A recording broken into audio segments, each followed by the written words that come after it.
He's the Shohei Ohtani of podcast I questions. mean, you took the words out of my mouth. I mean, Definitely not the Ohtani of podcasts, but of podcast questions. there you go. It's a very narrow niche for me. Hey, it's yours.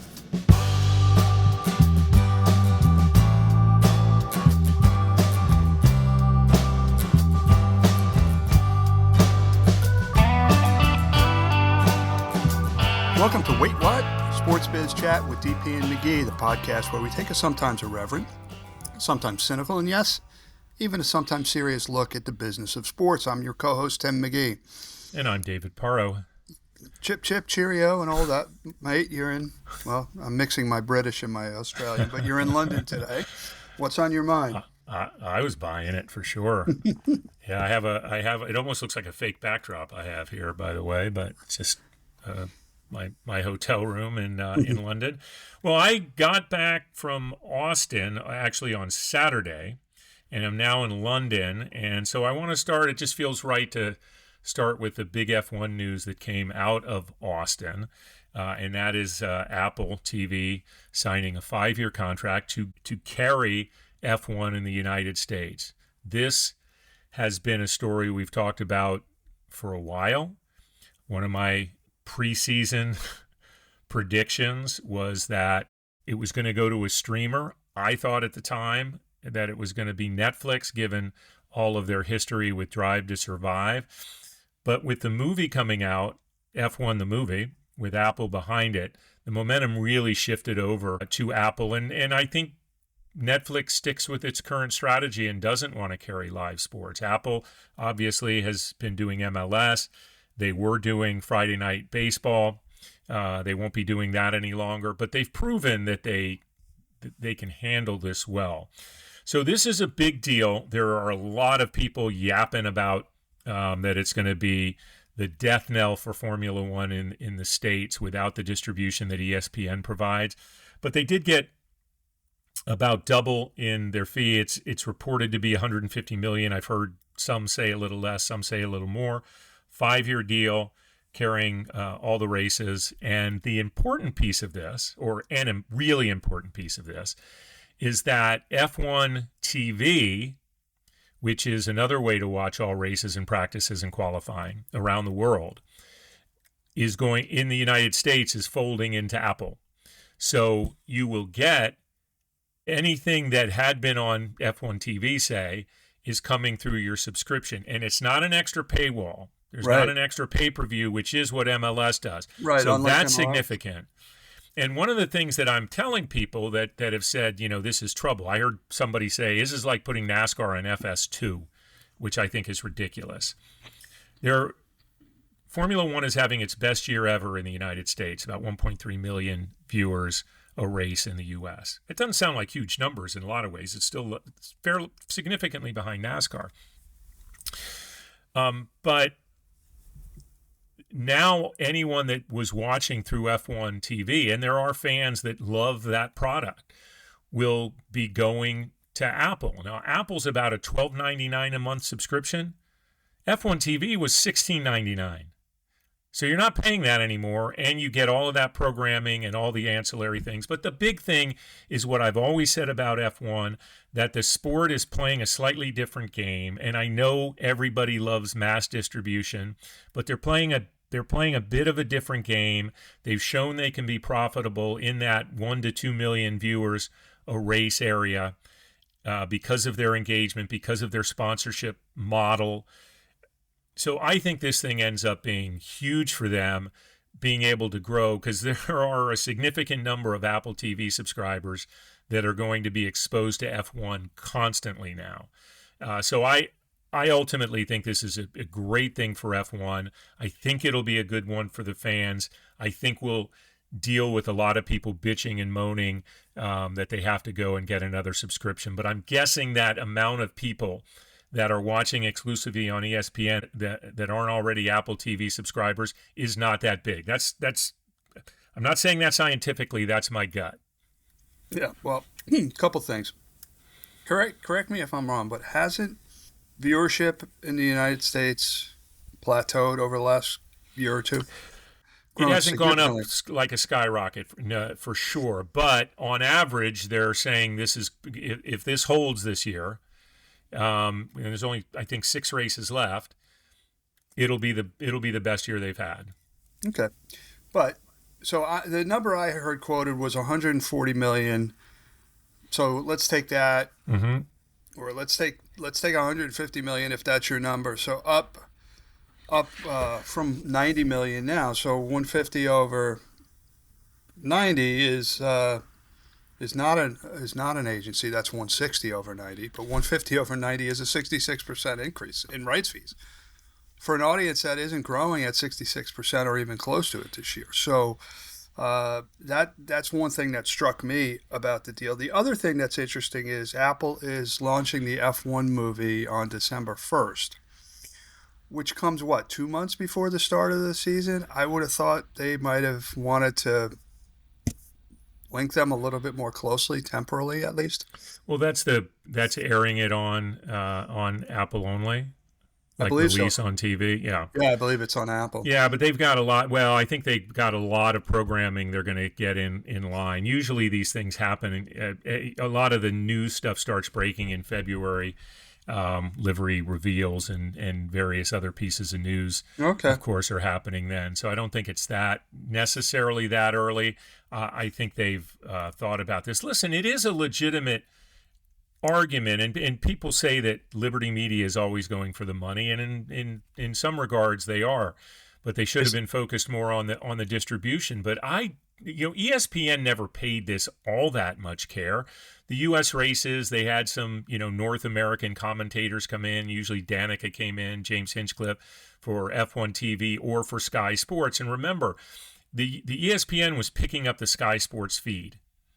And their announcers are wonderful. Martin Brundle, David Crofty. I mean, these guys are legend. And, part of me hopes that they will stick around some way for this broadcast. But I think ultimately, Apple may look at something of their own making, which I think they've shown they are capable of doing over time.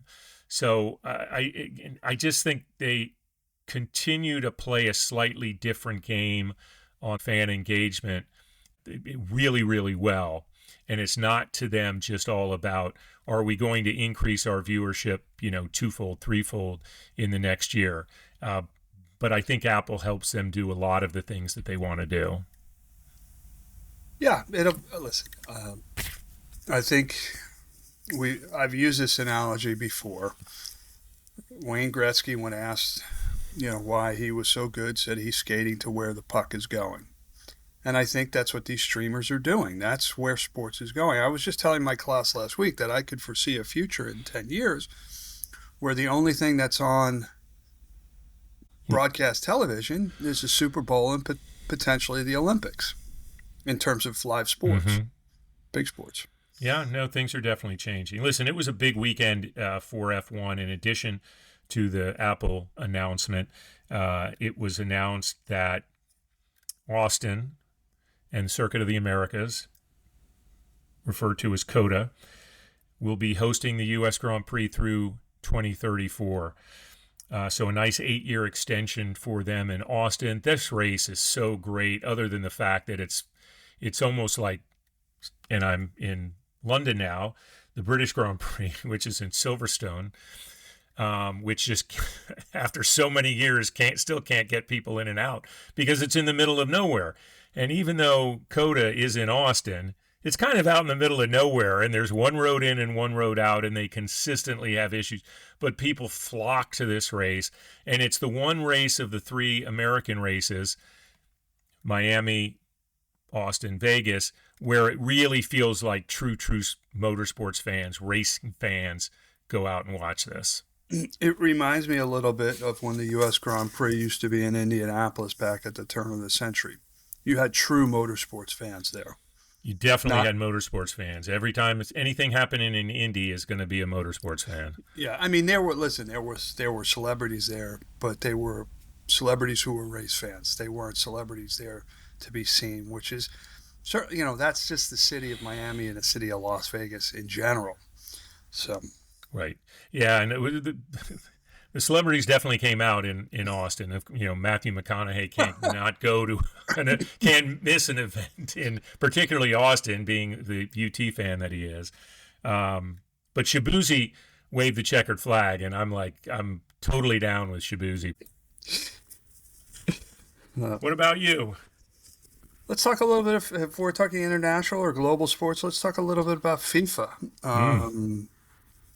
So I was having this conversation with somebody who worked at FIFA for quite some time. And we were saying that Infantino is basically just trying to hold the tiger by the tail, and the tiger being Trump, right? And get through the final match in New Jersey next July, and then just be done with him. Because now, more than one time now, Trump has come out and said he has the right to move matches out of cities which he is falsely claiming to be unsafe. Let's not couch this, right? He's ridiculous in his claims. So at first, FIFA came out and said, well, these are contracts between FIFA and the host cities and the organizing committees that are set up there, and he can't say anything. They've slightly changed their tune, and I think you said it before we came on the air. They are trying to placate him.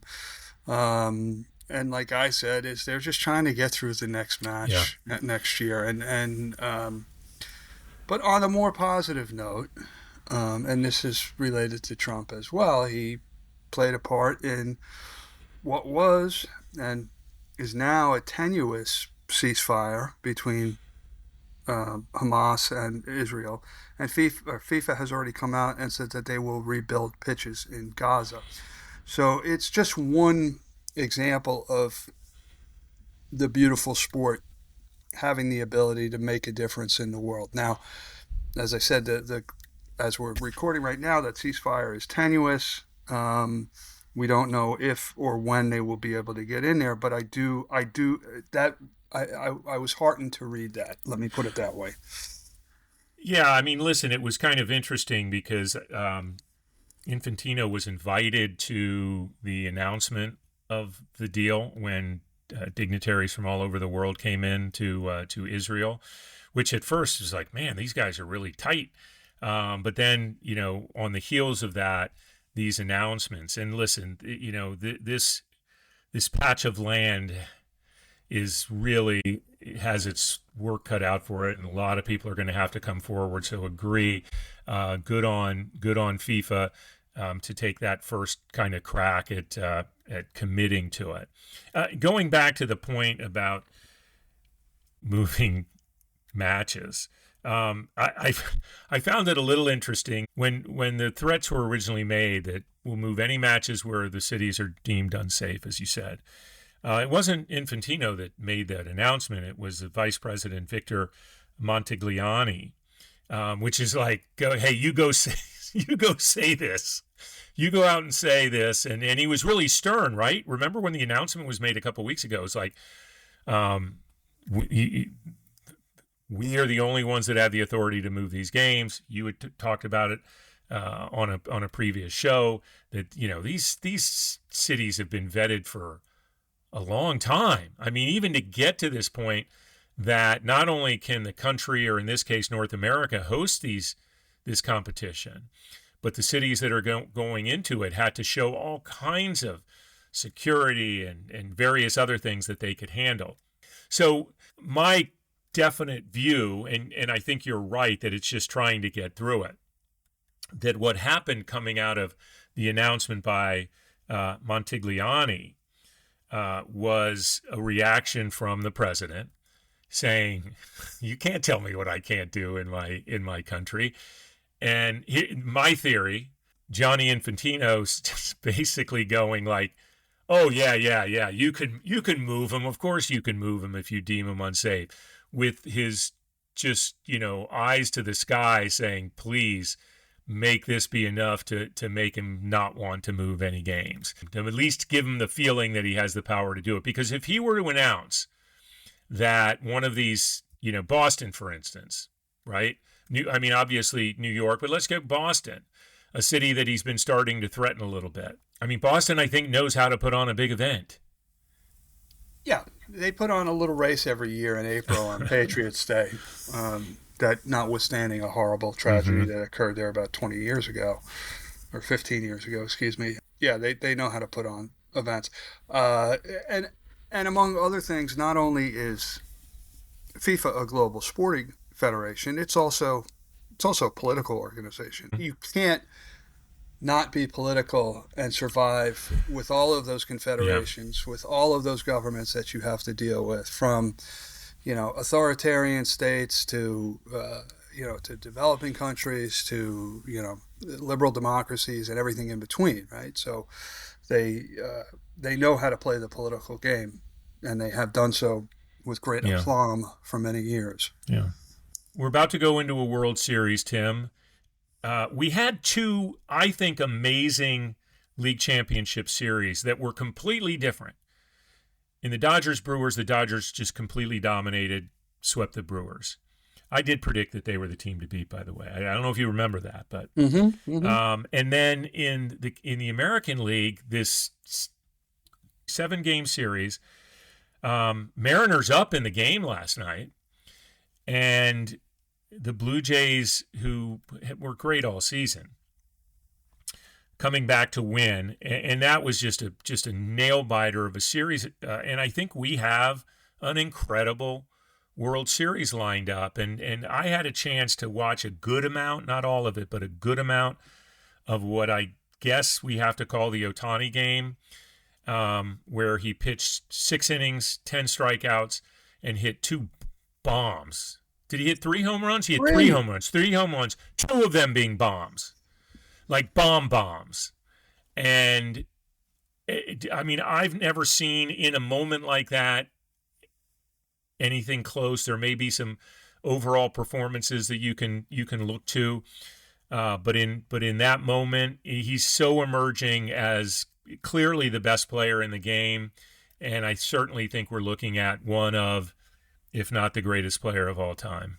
Certainly, he is on track to be the greatest player of all time. I'm old enough to remember the 3 home run performance by Reggie Jackson when I was a kid in the '77 World Series. Unbelievable feat. Cemented his name as Mr. October. And as fantastic as that was, he didn't pitch. Right? So I think 12 people in the history of Major League Baseball have hit 3 home runs in a postseason game. Something like 20 pitchers have had 10 strikeouts, no earned runs, at least 6 innings and a win. But nobody, literally nobody else has done what he has done. Yeah. But that if you sneezed, you missed that series. It was a sweep. Right. That Seattle-Toronto series wrapped up last night, and just like they did in the series, the Blue Jays came back in the game. Now, all eyes are going to be on Ohtani, rightfully so, but there's going to be when the Dodgers are out in the field, all eyes are going to be on Vlad Guerrero Jr., who just absolutely destroyed the Yankees.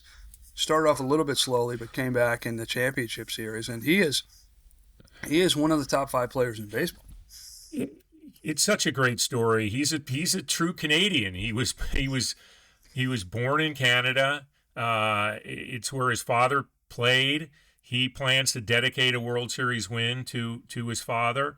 It's just a really cool story, and I'm very much looking forward to the World Series. Now, going back to one of the subjects we took on last week, how is this going to play out on the CBA negotiation? Because we now have the number 2 team and the number 5 team.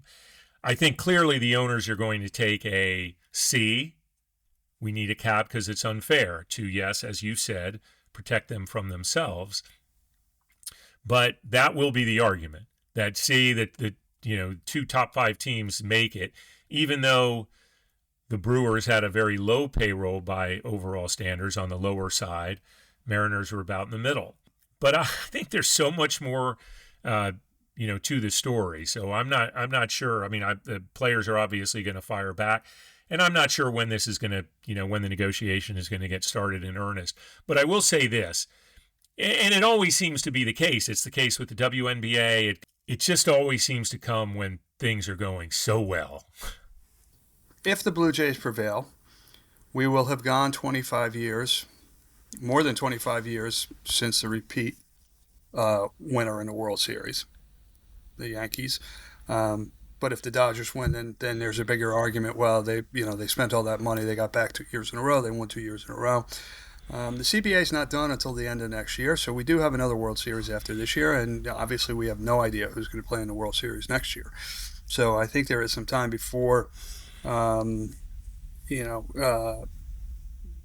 players or owners have more proof points on their particular side. I do know that this will be, the number one issue, as it has been in the last several collective bargaining agreements. Is there a hard cap? My daughter just sent me a great text with a picture of Vlad Guerrero Jr. Said, "So we're okay with Nepo babies now?" She's turned into a huge baseball fan, by the way. Yeah, that's funny. Yeah. Well, before we go to break, because I know I've got two more things, if you don't mind. Yeah. Okay. Number one, I want to give a shout out to, and I know we saved this for the end, but it's part and parcel of what we were just talking about, Don Mattingly. Yeah. And all those years as a player, coach, and manager, is his first trip to the World Series. So for that reason alone, I'm going to be rooting for the Blue Jays. We have talked about it several times over the last couple of months. Two more coaches have been fired since we last recorded. Colorado State fired Jay Norvell, and the University of Florida, in a not surprising move, fired Billy Napier. Yeah. Which brings the total of FBS school coaches that have been fired to 9, and payouts over $100 million due to these coaches. It's a risky business if not for those payouts that you can get, which a pretty darn good soft landing. By the way, when you talked about this last week, I neglected to mention that somehow Wake Forest, not normally the thing that they're known for, after dominating Oregon State, they fired their coach. So I'm like, kind of cool. Wake Forest caused somebody to get fired. How about this? How about Vandy beats LSU and doesn't storm the field? Well, talk about acting like you've been there before. Well, now they're acting like they've been there before because they got fined so much. Because they've been there before. They have been there before now, but they also had two massive problems in games. So the time they took the goalpost down to the river. Which I love that. I don't blame him. I used to coach lacrosse at Columbia University. And Columbia went through a period in the 80s where they lost, I want to say 44 games in a row. It was the longest losing streak in Division I football history. And I had a kid who played for me. He was a great running back on the team that finally broke that streak and won. He said the fans carried because Baker Field is at 218th Street and the campus is at 112th. So it's a pretty long walk. But they took the goalpost down Broadway from the stadium to the campus. And he said after post-game meetings and post-game dinner, they got back to campus. And they wanted to party with everybody, but everybody had gotten so drunk that everybody was passed out by the time they got back down to campus. So hopefully the Vandy students are a little bit more in control of themselves. But they're a good team. Are they top 5? Top Vandy? 10? Yeah, they moved into the top 10, I think. Yeah, I want to say 10. It's crazy. But how about Indiana? Number 2. Yeah, well, they're just solid. They did renew their coach, so there's that. Yeah, that Florida job is going to be huge. Yeah, they're already. It was interesting because I read that James Franklin had he's owed a shit ton of money, but he has a clause in his contract that number one, Penn State can take back or hold back anything. If he makes more money, they owe him nothing. Right. If he makes less money, they only owe him the difference. And it's almost like back in the day when you were on unemployment and you had to show proof that you were actually looking for a job. He has to show that he's actually looking actively for employment. So he's certainly going to be one of those people that's in consideration for the Florida job. What's showing that you're looking for a job as a high-end, Division I college football coach isn't hard. It's just raising your hand and having Florida or any of the other schools that are open. I don't think he gets the Florida job, I'll say that, but I'm sure he'll interview. Yeah, and Vandy is number 10 in the in the latest AP poll. I've just been so crazy. I'm like, I advanced him 5 spots, but I knew that they had broken a ceiling there, or kind of cracked it. Yeah. All right, we have a great guest coming up.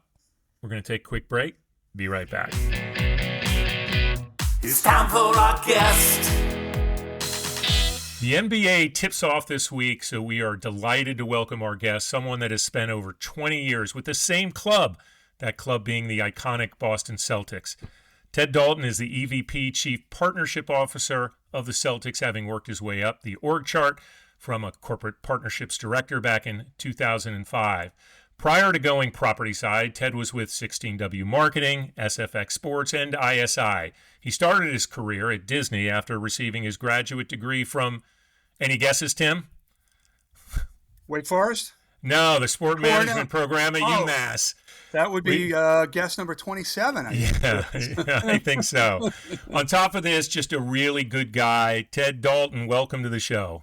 Thank you, David. Appreciate the kind words. The feeling's mutual. And Tim, it's great to get to meet you. You too. All right, let's go ahead and start. You open your season tomorrow night. We're recording this on a Tuesday against the Sixers at home. Your superstar Jason Tatum got injured in the second round last year against the Knicks. Blown out Achilles. That totally changes the dynamic, I think, of the season. You guys have been on such a great run. But we're going to give you a chance to talk about expectations, things that you feel good about, whether on the court or in general about the upcoming season. Yeah, certainly, it's an interesting dynamic being in team sports, because as much as you want to try to predict what's going on the business side, you can't always predict what's going on the field or on the court or on the ice. And that's the beauty and sort of, sometimes the frustration of sports is that you can't predict it. I'm really excited for this team for a couple reasons. We, as you mentioned, we've been so fortunate to have such great teams for so long. I mean, I'm entering my 21st season. 17 of those 20 previous years, we've been in the playoffs. We've been in the finals 4 times, 2 championships, a bunch of Eastern Conference finals. So it's been an amazing run, but some of the most exciting teams and the most, I guess I'd say, interesting teams are the teams that aren't sort of picked to be sort of the perennial favorite, right? I mean, I can think of some of the early years with Brad Stevens, and man, those teams are a lot of fun. And don't get me wrong, everybody loves to win and be there at the end, but there's something to be said about being an underdog and not being the favorite. So I'm excited for that. We've got a lot of new guys, a lot of new players this year, a lot of young talent. So I'm also excited about that. And for us, from a business perspective, we've really tried to build a very strong foundation. So yes, when the team's winning, does that help the business? Of course it does. But we don't want to rely on the team winning to drive business results. And so we've worked really hard for a long period of time to sort of build the right infrastructure where we can weather sort of the downturns when the team either isn't meeting expectations or when the team might be in a little bit of a transition. But more importantly, we can take advantage of the upside. And I think that's sometimes what's missed is, hey, we want to set the floor. That's all well and good, but you really want to be able to take advantage of when your team is really performing well, so that you can maximize the upside. So, yeah, I think we're going to surprise some people. I think a lot of people are probably not sad to see us sort of in this.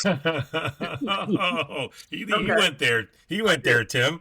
Yeah, I did. And I did. There's at least a couple of those teams that are on the same Acelo line. Yeah. But that's okay. So we're looking forward to the season. And look, you never know. I mean, last year, if you told people at the beginning of the season that we would lose in the second round of the playoffs, lose superstar player. Porzingis had, his health issues, which I guess somewhat predictable, but this one nobody saw coming.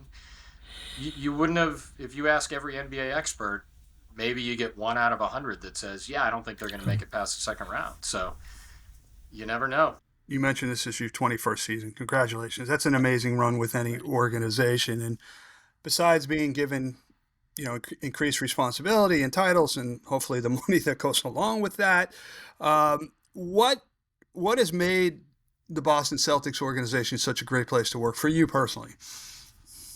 It's a great question. And, I get asked that a lot because I think for better or for worse, you don't have a lot of people staying at organizations, for longer than 5-10 years, maybe max. We've got a lot of folks. I mean, I'm sort of one of the junior folks on our senior management team as far as tenure. But I think it speaks volumes to the organization. It really is a family. We talk about Celtics family, and I'm sure when we do that, we get some eye rolls, but it's true. And I felt that from day one when I joined in 2005. It's really a pretty special place. It's a special organization where it's not just a basketball team. Red Auerbach said it years ago. The Boston Celtics are not a basketball team. They're a way of life. And again, we get eye rolls at that, and that's okay.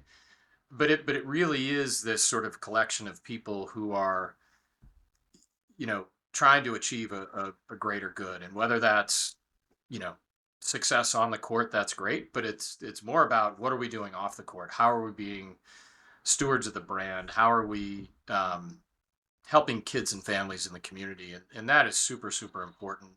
And that comes from the top down, what ownership through the entire organization, the basketball side, the business side, everyone is dialed in to sort of two main principles, and that's winning championships and helping kids and families, in the community. So that's what's really kept me here. And of course, look, I think the NBA has done an amazing job of growing and innovating and developing. And, our business today certainly looks a lot different than it did 20 years ago. But I go back to that Celtics family, that, sort of that philosophy that it's, and again, not to throw a bunch of cheesy one-liners out there, but it's the name on the front of the jersey, not on the back.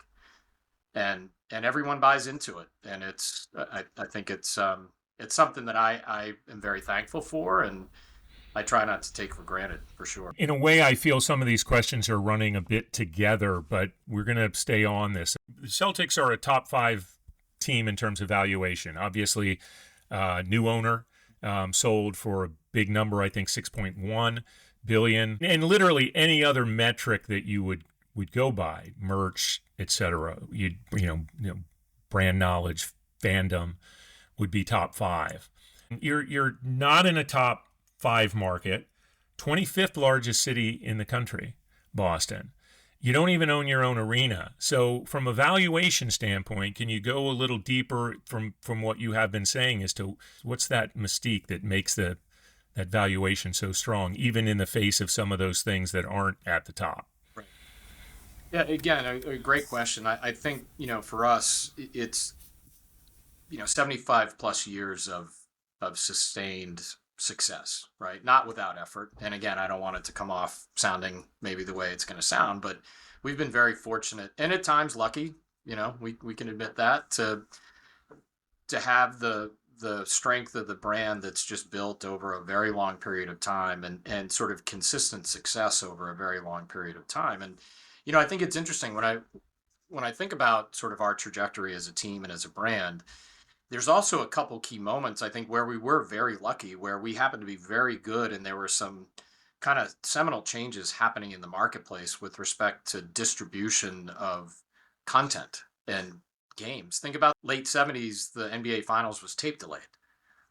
And then it starts to go, but at the same time, now it starts to go to live TV, but then also satellite TV distribution started to really take off in Europe and other parts of the world. And guess who's in the NBA Finals? It's us and the Lakers. We're either playing each other or playing somebody else pretty much throughout that whole decade. So, we were, again, lucky, fortunate, whatever, to be good at that time. But that really kickstarted our brand globally. We've got 115 million fans worldwide. We're a top 30 global brand, even counting F1 and global football. But that was a huge, huge kickstart for us back in the early 80s via satellite TV distribution. And then fast forward to the early 2000s, 2008, we're back in the finals again. And guess who? It's the Lakers, right? So that's when social media is taken off. So domestically, I mean, at one point it was absurd. We were adding, I think, 25,000 fans a week to our Facebook page back when young people cared about Facebook, right? But it was incredible. It was like this hockey stick growth of fan engagement, and we're just starting to get good at content and content distribution and using these new channels that nobody really knew what the hell to make of them, but we knew there were a lot of people there, so we had to be there. So I think the things that I talked about before, but there have also been sort of changes in technology, changes in distribution of our content, our games, the other things that we're kind of creating around the team to engage fans that have really given us a huge boost and a huge leg up on sort of developing that fandom. And so then that translates to commercial opportunity. We can take all those amazing fans and that growth and that development and the content and sort of the game experience and all kind of bring it together, and people are watching or they're following us or however they're engaging with the team. We can then translate that into assets that are valuable for brands.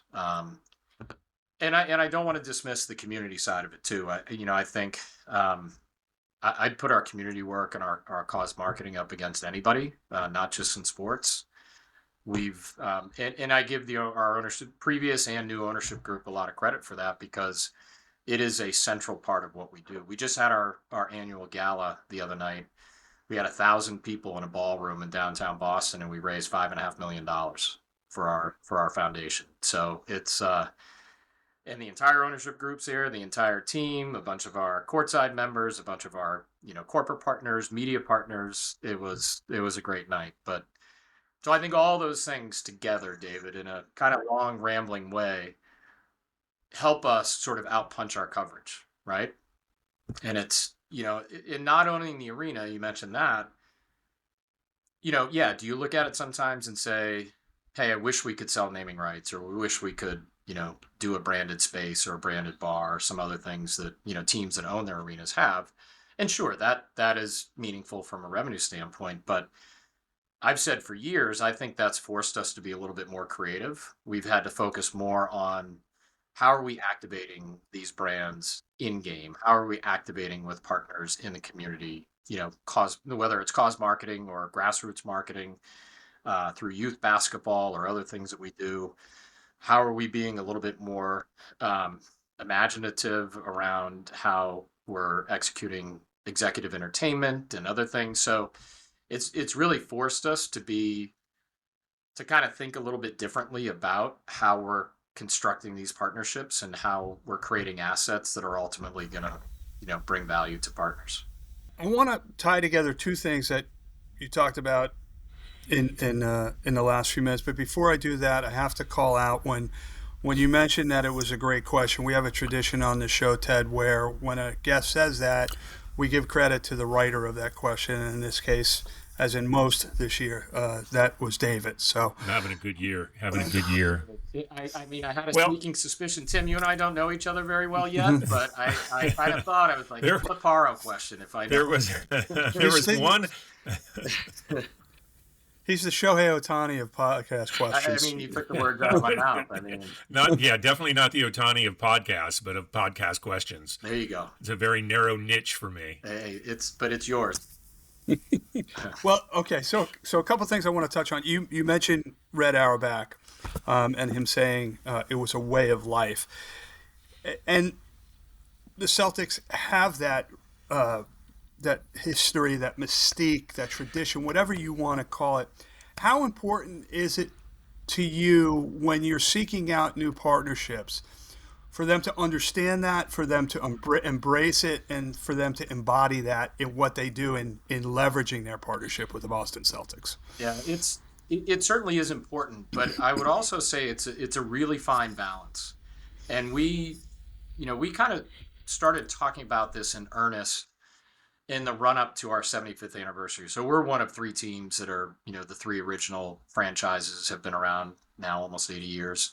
But leading up to that 75th anniversary of the NBA and of the Boston Celtics, we had a lot of great internal debates around how much do we want to lean into and play into our history, which is certainly very important to us and critical to us as a brand, but it can't be at the expense of the now and the future, right? Because then if all you're doing from a marketing or a partner activation standpoint is saying, hey, we're always going to talk about our history and our tradition, you know, current guys could say, well, what the hell? What about us? Like we're pretty good. We're going to conference finals and to championships and all these things. So it really is a fine balance between not relying too heavily on our history and our tradition and that mystique, whatever you want to call it, but never forgetting that and never omitting that from the conversation. But as importantly, it's, hey, what are we doing now and what are we doing to continue to build for the future? So again, we have a ton of expressions around here, as most organizations do, but it's, if we're not competing for a championship, we're building towards our next championship. And so I think maybe in a more succinct way, that kind of, encapsulates the thought around blending the history, but also having a great focus on the now, but then also, letting fans, partners, whomever know that, hey, we're not just resting on the past 75, 80 years or not resting on what might happen today. We're constantly building and thinking about how can we be better from a business standpoint or a basketball standpoint. Because I think you can get lost in that history and tradition. And again, we're very thankful and very appreciative and love the fact that we have all that history. But, for example, we're celebrating. So this season is the 40th, 50th, and 60th anniversaries of respectively the 86, 76, and 66 championship teams. There aren't a lot of teams out there, organizations globally, that can celebrate in successive decades more than 2 or 3 championships back to back. You know what I mean? So it's really pretty amazing. So again, we don't want to take that for granted, but we don't want to use it as a crutch either. So.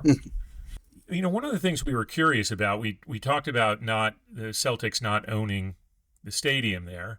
It's owned by Delaware North. What challenges does that present when you are packaging up sponsorships, or do you guys control the game day experience? Say, is there anything unique you'd like to share with us? We thought that might be something interesting to pursue with you.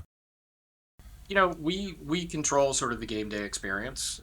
We control all of the sort of the assets that you'd want to control, right? So all the TV visible signage, all the activation in bowl, all the things that are happening from a game entertainment, fan engagement standpoint, giveaways, things like that. So a lot of fans don't even know that we don't own the arena, right? And more fans do now because of the recent transaction, and it was such a big, part of the story. Yeah. Which, it is what it is. But we've got such a great partnership with Delaware North and their leadership and the Bruins and their leadership. It very much is a partnership. It's not landlord-tenant at all. So we're really thankful that we have that partnership, because that's not always the way it is at, teams where they don't own the arena and they're playing for, or playing in a facility that they don't control. It can be really challenging. And we know the stories from the different areas where it's been a challenge, but we have a great relationship, great partnership. So again, we can do all the things that we need to do. And if you didn't know any better, you come into a Celtics game and you wouldn't think, oh, this is really different than what I expected, because they don't own the arena. It's Celtics through and through. Celtics were only one of 5 teams last year that saw an increase in their local viewership via your RSN. So how important is that relationship with NBCSN to building your local fan base, number one? And number two, do you have the ability to package TV inventory into your sponsorship packages? So NBC Sports, again, we're very lucky to have an amazing partnership with them. It's not, as we mentioned on the arena side, that's not always the way. In my 20 years, it's always been very collaborative. Things, even new assets that come into the mix, things like virtual signage and those types of opportunities, we joint sell and we share in the upside or downside, whatever that might be. So we've got a great working relationship, but also a great sort of overall partnership with them. We don't have, we don't own the inventory. It's a traditional rights fee partnership as far as that's concerned. But we do have a lot of like partners, and we have partners that we go to market to together and say, okay, here are the Celtics assets. Here are the, on air, whether it's linear streaming, any of the assets from an NBC Sports perspective. And we go out and we jointly sell. And the local fan base there is just so strong. And obviously, you guys had a good year, but you've had good years. So to show growth in what was already a strong base, I had to think was an exciting to be only one of 5 teams that saw that RSN growth last year. Very much so. And talking about just quickly about the market size, we were the smallest market in that, like, especially in the top 3, I know for sure. We were much smaller. It's New York, LA, Golden State, those types of teams that generally are topping the rankings because they have such a bigger base. But like we do on the team side, our friends and partners at NBC Sports definitely outpunch their coverage, outpunch their weight, I guess. A couple of the colloquial sports phrases, whatever you choose. Yeah. So before we get to the final questions, I needed to ask you or give you a chance to offer something up. So as mentioned in the introduction, you spent time at 16W, ISI, SFX, largely under the tutelage of past guest Frank Vuno. Yes. He has a roast coming up at MetLife Stadium on November 5th. Given that, we wanted to give you a chance, if you're willing, to tell a quick Frank Vuno story that we might find interesting. I was thinking about this, and there are so many, and David, as you know, many of which are not suitable for the airwaves, FCC, violations aside. No, I'm so thankful to Frank. I couldn't have asked, like, being at Disney Sports right out of grad school and then going to ISI and working directly. So my official title when I joined ISI was Special Assistant to the President, which was Frank Vuno. And, maybe from an ego perspective, you say, well, I didn't go to college and do all this stuff and then go to grad school to be somebody's special assistant. But I was kind of an idiot, as most of us are at a young age, and didn't realize what an amazing sort of position and opportunity that was. And I was so, looking back, I couldn't have made a better decision. I mean, literally sitting in his office that was maybe 57 degrees on a good day, year round, at a small little table at the top of the Metro Media building. Yep. Looking out to, the Meadowlands and Giant Stadium and the range of tasks that I was asked to do, were so wide and varied. It could be as sort of whatever your perspective is, but as kind of intern-like as possible, where I'm driving into Manhattan on a Friday night at 11:45, trying to get to the West Side location of the FedEx distribution center to get a proposal in so that it gets to whomever we were sending it to at Saturday morning at 10 a.m. and basically being threatened to 1 inch of your life if it doesn't make it. And thinking to yourself as you're fighting, traffic through the Lincoln Tunnel, like, what have I gotten myself into?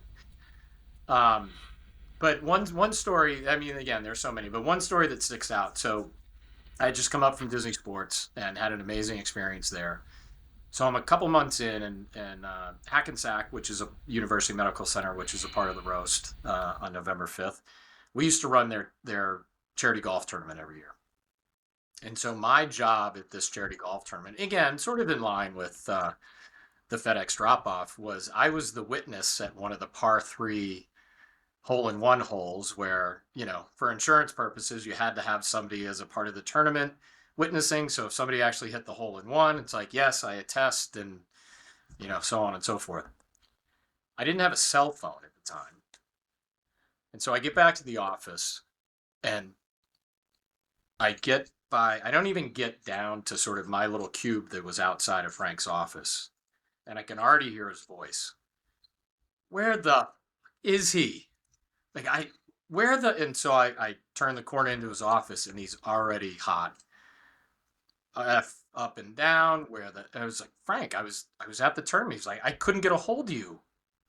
I asked if you had a phone or what. I was like, sorry, I don't. I had a pager down at Disney. I didn't think I could bring it with me, but So long story short, he, after a few choice words, like, go down to the store off of Route 3 in Hackensack and get a phone, put it on our account. And if I ever need to get a hold of you, you have that phone on you all the time, 24/7. I don't give a what you're doing. You need to answer the phone. So I was like, okay. So still to this, I don't have the phone. I don't have the number. Is that why you still have the 201 area code? 201, 214. So Frank could feel comfortable calling 100%. a I local. will never change that number for fear of getting chewed out. No, but in all seriousness, I mean, and David, He's awesome. I'll tell you, like, what he's done for me professionally and personally too. I would not be here today without Frank. He is just the most amazing, like, genuine, like, passionate, hard charging, just amazing person. And I can't say enough great things about Frank. Yeah. Well, thanks for sharing that. Of course. We'll share, off air. We have two more quick questions I'd like Sure. to ask you before we let you go. We know Yep. you have your first game tomorrow night against the 76ers at home. So, first off, Where'd your career get started?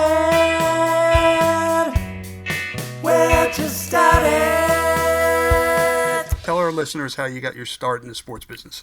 So as David mentioned, I went to the sports management grad program at UMass Amherst, and the Eisenberg School now is affiliated with that program. But before that, I was an undergrad at Wesleyan University. Was an econ and government major, played football, and I was on a business track. I didn't even think that there was this thing called sports marketing, or that I could have a career in sports. And so a friend of mine was sort of looking into one of my roommates actually was looking into grad programs for sports management our senior year. He ended up getting into coaching.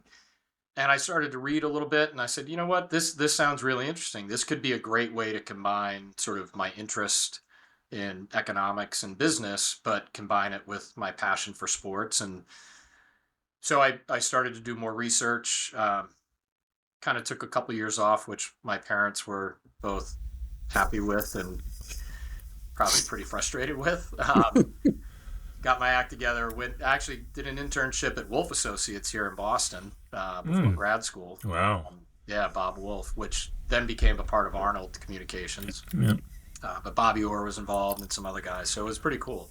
So that was kind of my first introduction, but not my first real job. And then went to grad school, and UMass, obviously one of the oldest programs, and they have a great reputation, so they have contacts everywhere. But it was interesting, like, all of my classmates pretty much had their jobs all lined up, and I'm sitting there and I'm like, introduce myself to my parents, but thankfully got the job with Disney Sports and worked for an amazing woman, Flo Bryan, who in the head of our group, 𝘱𝘕, I don't know, Love Flo. Yeah, Flo's the best. And we all reported up into 𝘱𝘕, who was actually really good friends with Frank, because ISI, a handful of years prior, they were the first agency ever to be hired by Disney.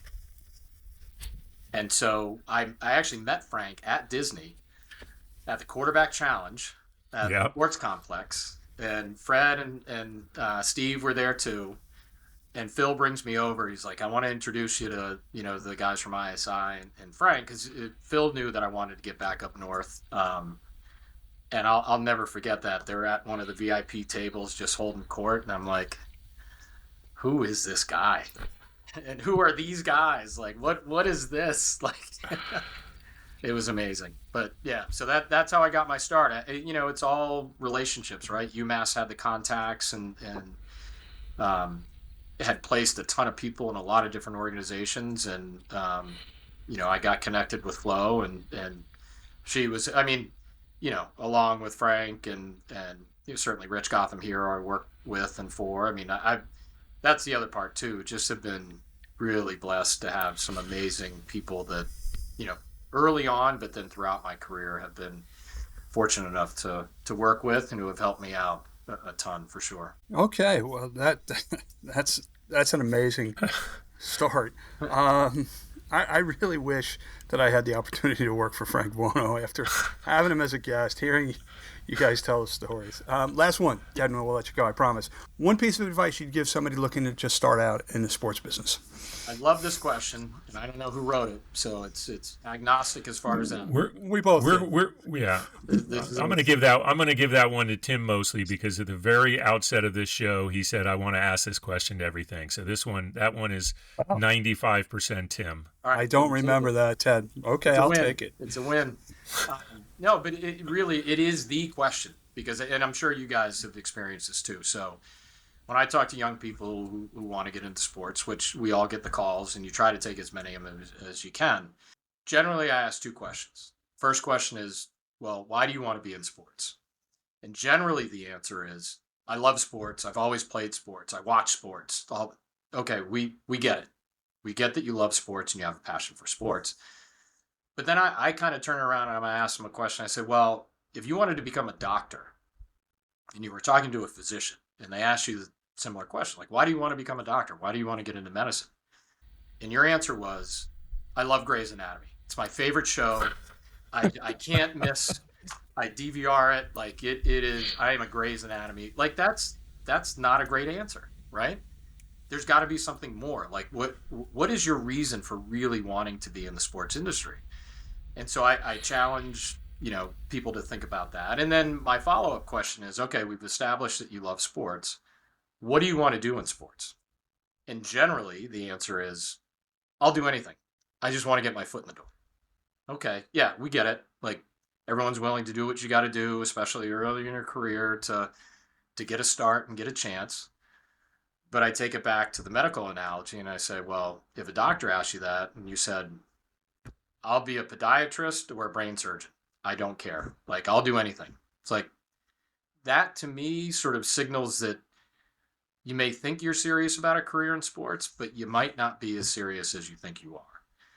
And so again, it's, hey, if you want to be in marketing, that's great. That's at least a start, but then try to get a little bit more specific. What type of marketing? Do you want to be in, brand marketing? Do you want to be in social media marketing? Do you want to help create content? Like, it's just challenging folks to sort of think a little bit deeper, few layers below, hey, sports is cool and I love sports. So that's generally my biggest piece of advice is do your homework. There's so much information online. I mean, when we were coming up through the business, it was, if you knew somebody who knew somebody and you did you happened to find a computer that could go online and you could do a little research, great. Now it's like, got Sports Business Journal, Sports Business Daily, Sportico, Teamwork Online. Like you can literally look at thousands of job, thousands of job descriptions, learn everything you need to know about what's going on in professional sports, college sports, Olympic sports, like media, broadcast, leagues. It's all there. Like just do your homework, be a little bit more informed than just, I love sports and I'll do anything to get into sports. Yeah. Thanks for that, Ted. One of the reasons it's so great to do that question with every guest is we get something unique every time, and you shared something there that was a unique twist on that piece. So thank you very much for that. And with that, we're going to let you go. Good luck tomorrow night. That's Wednesday night against the Sixers, and good luck for the entire season. We really appreciate you spending time with us. Well, really appreciate the invite. I enjoyed it, David. It's great to see you. Hopefully we catch up soon live. And Tim, really a pleasure to meet you. And you're doing God's work working with this guy. I mean, it's no, this was a lot of fun. Thank you. I'm Jerry Lewis to his Dean Martin. Yeah. You guys are great. I did watch the Frank podcast and I thought it was awesome. So you've got me now as a well, we appreciate that. A fan. So, all right. Thank you. Thank you, guys.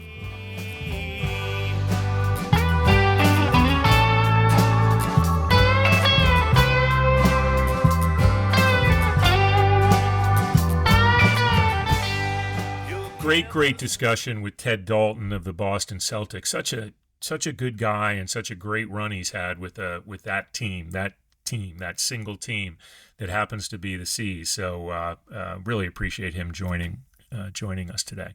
Yeah. So it's the time of show. We generally take a peek ahead, give shout outs, try to remember the things we forgot, and whatever strikes our fancy at this time. But Tim, what do you have your eye on? Well, I'm interested to see NHL's next foray into expansion, because the Islanders owner was at a conference last week where he was talking about expansion fees, and he mentioned the fact that the next round of expansion, the NHL will be looking for $2 billion with a B dollars in expansion fees, and an additional $500 to $600 million equity commitment to building a new arena. So the NHL is really taking this seriously, and it's just showing that every sport is experiencing and demonstrating significant, meaningful growth. So I've really got my eyes on that. Cornell hockey. Nice. Not that time of year. They had an exhibition game last Friday night where they took on a Czech national junior team. Won handily. I'll be going up there a couple times in November, but this is my favorite time of year as hockey gets underway, college hockey. What about you? One quick shout out to someone that I had worked with in the past, the former Windcraft chairman, Windcraft being one of the biggest, I guess we'll call them souvenir makers in the licensing world, have had deals with every sport imaginable. Dick Pope passed away at 89. The company was based in Minnesota. Just this guy was salt of the earth. Just anytime you saw him, it was like a good day. All the people that worked for him and around him and with him, from the leagues and employees, just always sang his praises. So best to all of his family and friends. Jessica Berman, NWSL commissioner, was granted a 3-year extension. She's been credited with, overseeing significant growth in viewership and attendance and revenue, and certainly investment, with a lot more people paying attention. So congratulations to her on that.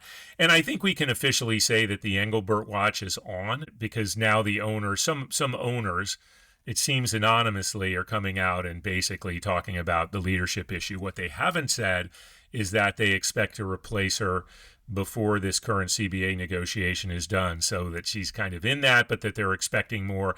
But as we've pointed out multiple times, just the dangling that's going on is just brutal. Well, first of all, how brave of them to come out anonymously. But second of all, they're cutting themselves and Kathy Engelbert off at the knees. You do not want the person at the table on your behalf in negotiations feeling like they're powerless. Mm-hmm. I mean, they are putting the players in such a superior position going into these negotiations. That's just dumb.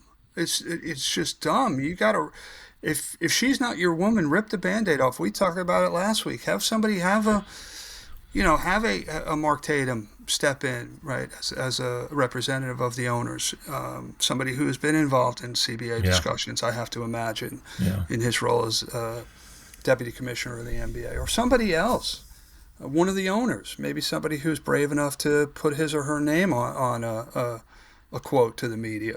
Yeah, and one other quick thing, and this came out right before we started recording. I saw that the former head or founder of Aspiration, the company that was at the center of the issue with Kawhi Leonard and the Clippers and Steve Ballmer, has come out and said that he was approached by the Clippers about the importance of doing a deal with Kawhi, which is completely flies in the face of everything that Ballmer and the Clippers have said. So we knew this story wasn't going away. Obviously, there's an investigation going on, so everybody's kind of quiet on the NBA and team side. But I think more stuff is going to come out before they even get that investigation done, and this may be one of those other pieces to that puzzle. For sure. All right, I think it's time to bring this episode to a close. What a great discussion with Ted Dalton. and not just because he's a UMass grad, and yeah, we're losing count on how many people have come from that program, but just a really fun discussion, and we wish him well as the season progresses. Tim, thanks. Another great, lively discussion. Appreciate it. Mostly thank you to all the listeners, all you people that spend any amount of time with us during the week. Whether you listen to us on a normal podcast platform or check us out on social media, we really appreciate it. Keep the likes, keep the follows, keep the shares coming. It's very meaningful to us. And if you want to check out where we are, you can just easily find all of our sites and links at dpandmcgee.com. So with that, let's wrap this thing up. Until next time, I'm DP, he's McGee, and we'll talk soon.